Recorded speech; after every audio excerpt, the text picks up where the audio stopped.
What's going on, YouTube? It's your boy, CamATL, and welcome back to another NFL video with your boy. Drop a like down below because I already know you're going to love it.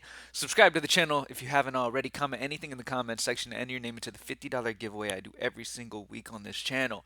Speaking of that, last week's giveaway, because we didn't do a first look lineup video this week, last week's giveaway winner is John Levy, Levie. John Levy, congratulations. Hit me up on Twitter at cam_ATL to give me your information so I can send that over to you. Appreciate you watching. Appreciate you liking, commenting, subscribing, all that good stuff. Appreciate everybody who watches, obviously, as always. Thank you guys for joining me for another video. This is the final look for week 11, baby. We've been absolutely on fire. The last 6 weeks, 5 of those have been at the top of contests. So we have been absolutely destroying NFL in the second half. So it's been fantastic. Excited to get straight into it. All right, so I'm not going to keep up too much of your time. Let's go position by position.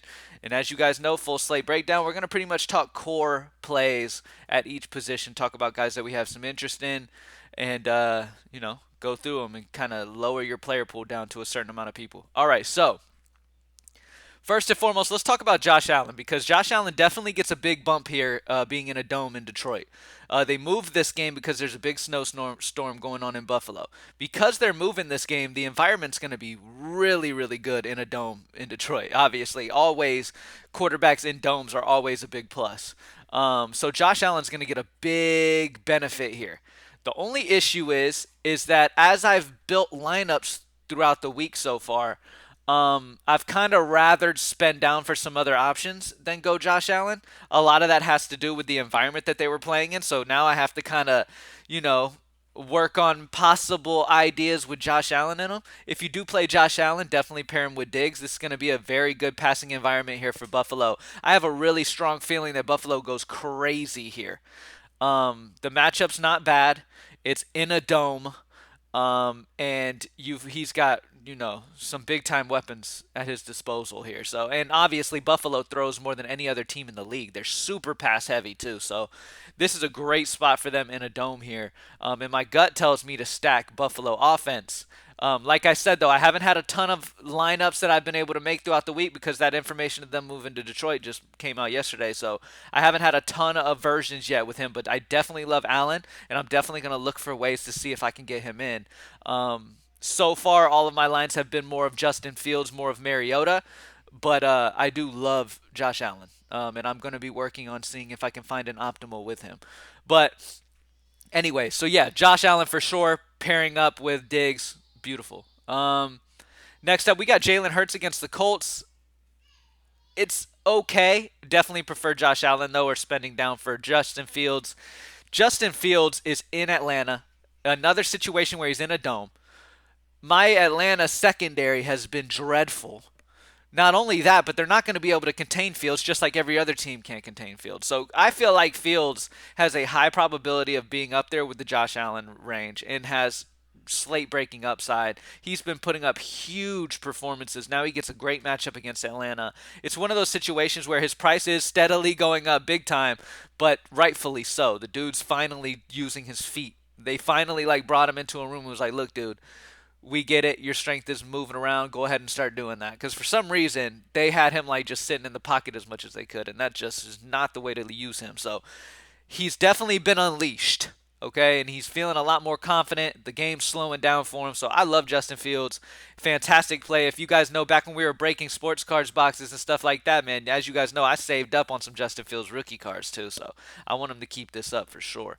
So yeah, I love Justin Fields. The predominant of my versions have been Justin Fields and then Mariota on the other side. Mariota gives you a rushing guy for 2,000 less. So it just kind of depends how your construction's going and how you're feeling about it and if you want money, right? So if you don't have any money issues and you can get whoever, I'd probably go Josh Allen as number one, especially with Allen probably being low owned with Justin Fields getting all the ownership. It's interesting to grab a low owned Josh Allen in a dome. So that's definitely interesting.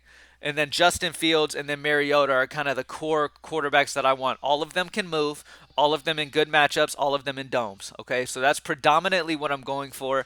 Not going to have a ton of Cousins. Not going to have a ton of Lamar because I think that's a lopsided game anyway. Not going to have a ton of Hurts. It doesn't stick out to me this week, even though he does have that rushing ability, and it is in a dome. But you've got, yeah, outside of that, you don't have the greatest matchups. Joe Burrow's interesting here. Joe Burrow's going against one of the worst secondaries in the entire league. They've given up like the most receiving touchdowns. Let me see. Let me give you the exact numbers. All right, so the over the season, Pittsburgh, as you guys know, has been dreadful versus receiver.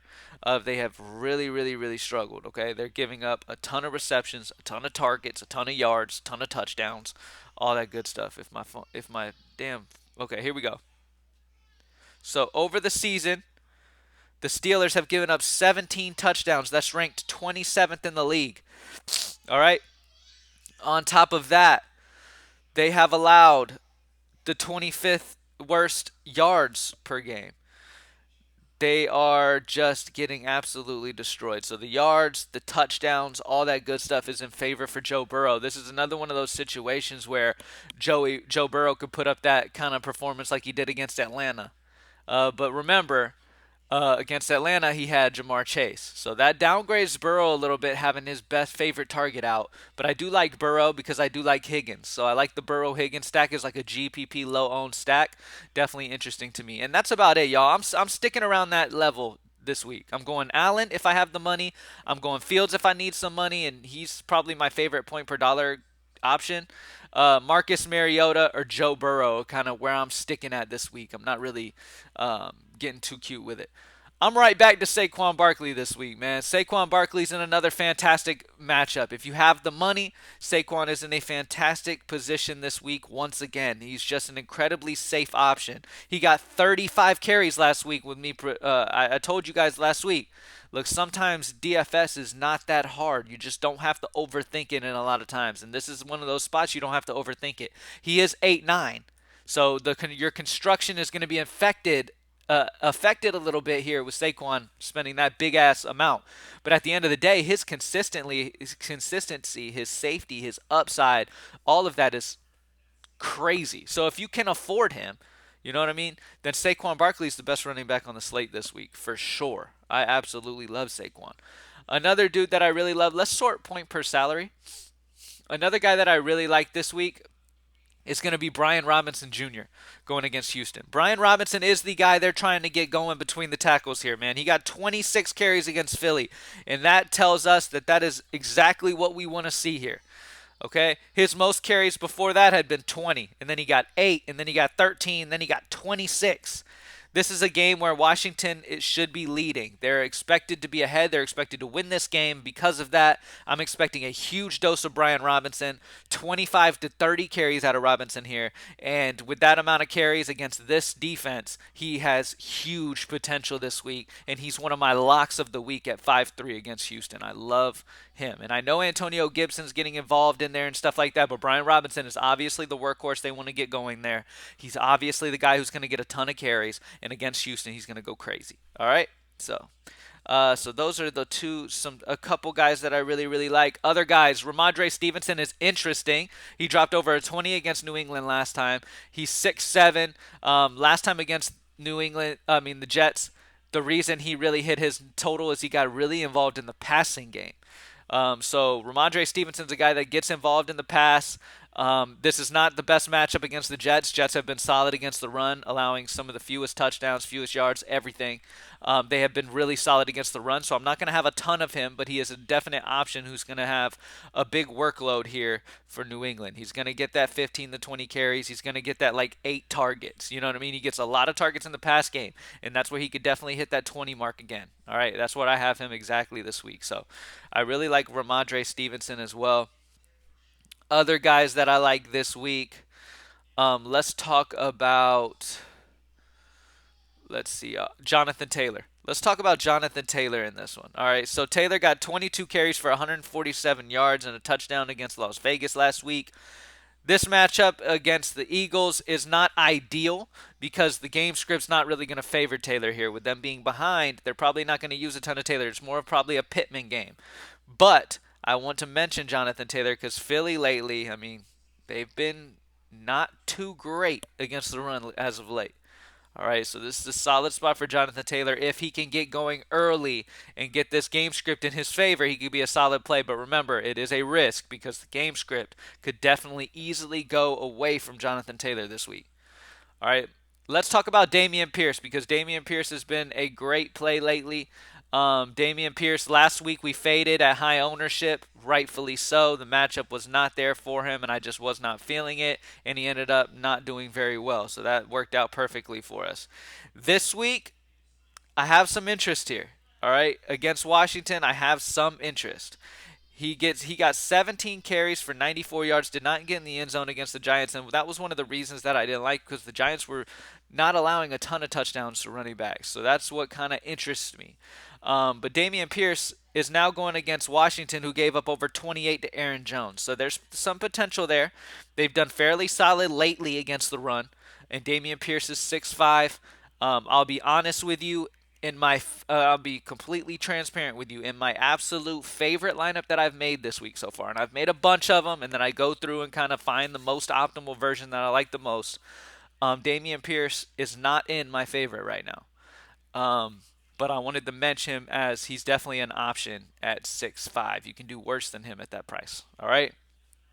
Um, who else do I want to mention? Let's talk Devin Singletary, man. What about that couple touchdowns he got last week? This is a great matchup against Cleveland here, man. Buffalo should be ahead. If you're playing a Josh Allen line, that I wouldn't recommend Singletary. But Singletary's a solid option here, man. Cleveland's been fairly bad versus the run. And this spot here for Singletary is a really good one. Browns have given up 12 touchdowns this year to running backs. That's the second worst, right behind the Texans. The Browns have allowed 5.23 yards per carry, which is fourth worst, right behind the Chargers, Texans, and Giants.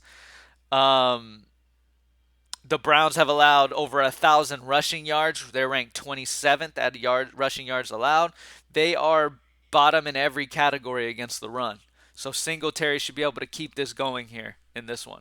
Now, like I said, though, the only negative here for Singletary is Buffalo is a pass-heavy team, and I would not be surprised to see Josh Allen go off. But Singletary at 5'8", I mean, get his usual workload and get in the end zone, he's going to hit value. Okay, and that might be all you need here this week, where the running back position is a little bit like iffy. You know what I mean? I'm not exactly sure 100% the best spots that I'm like extremely happy about outside of like the Saquon Barkleys, Brian Robinson, Singletary, David Montgomery even.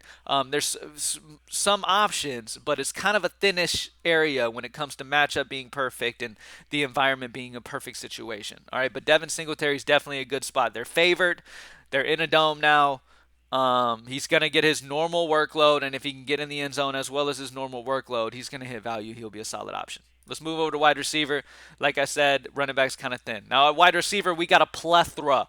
We've got Stephon Diggs at the top. If you have Josh Allen, run him. CeeDee Lamb at 7.5 against Minnesota. Michael Pittman against Philly. The game script is perfect for Michael Pittman. They will be behind. The matchup's not great. Darius Slay probably shadowing him.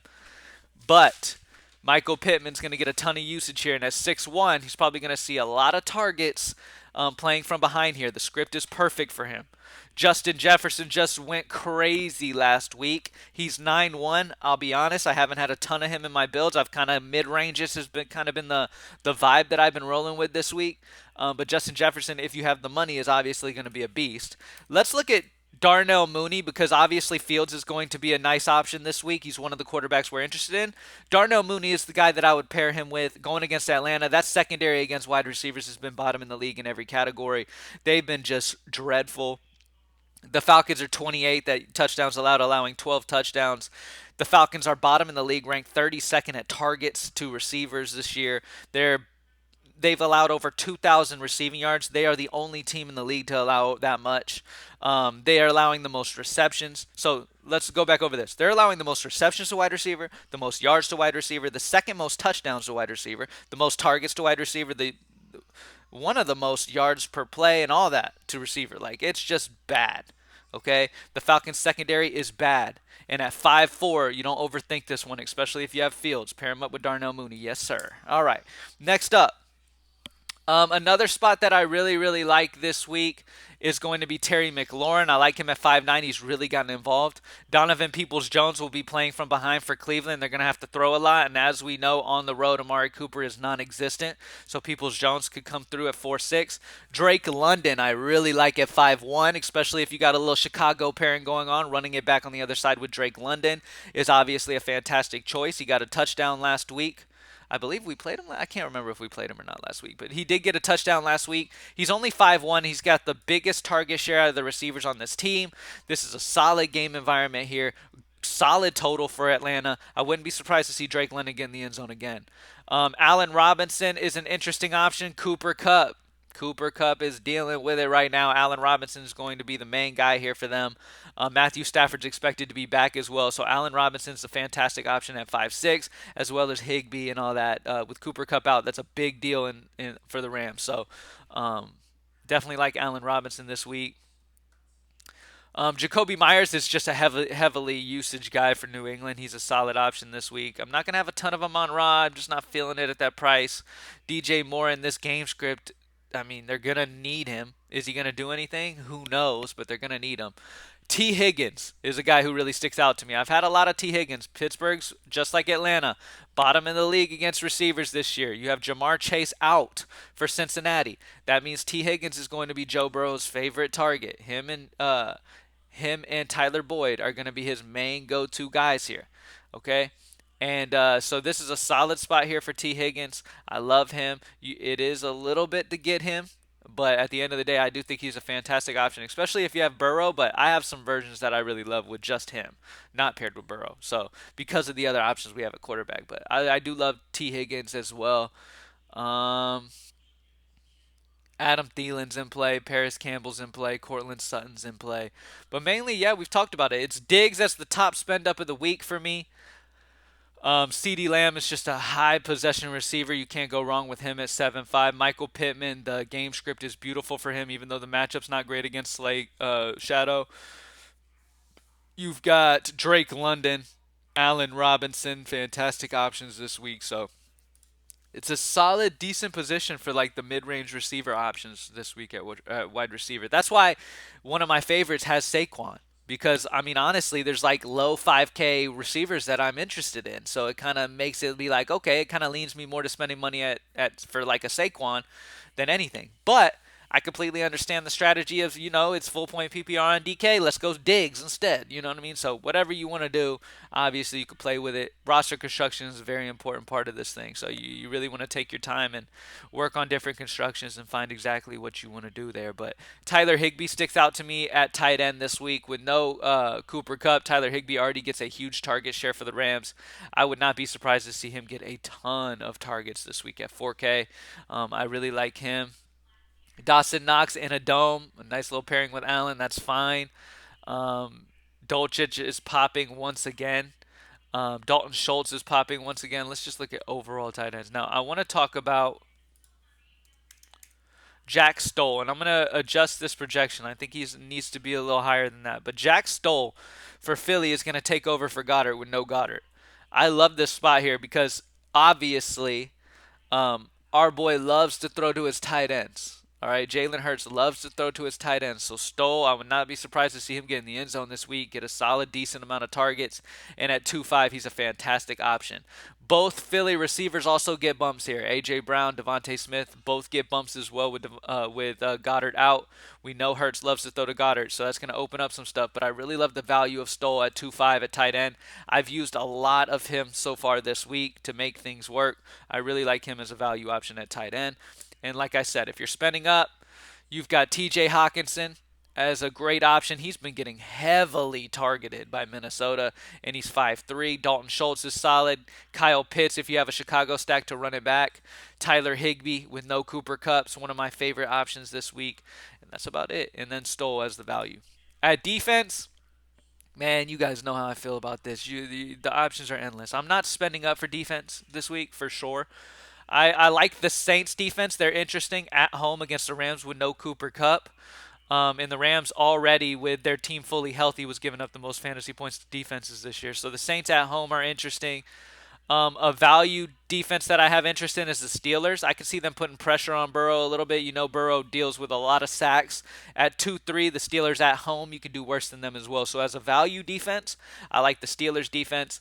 I like the Saints defense, and I'm not encouraging anyone to really spend up this week. If you do, then you can go like the Ravens against Carolina. Carolina's in shambles. So the Ravens are solid. Matt Ryan could have a tough time with the Eagles. I mean, sure, you could do any of that stuff. I don't see many people doing that, and I don't think there's a need for it. Unless you're building 150 lineups, then cool, have a couple with a spend-up defense. But outside of that, you don't really need it this week. All right? So hopefully I was able to break this slate down nicely for y'all and give y'all a nice little player pool to work with this week. Good luck, man. We've been destroying NFL, so it feels fantastic. Excited to be at the top of contest once again this week. It's been amazing. So thank you guys for joining me as always. Greenlightdfs.com. Join the squad, and let's get it. I'm out. Peace.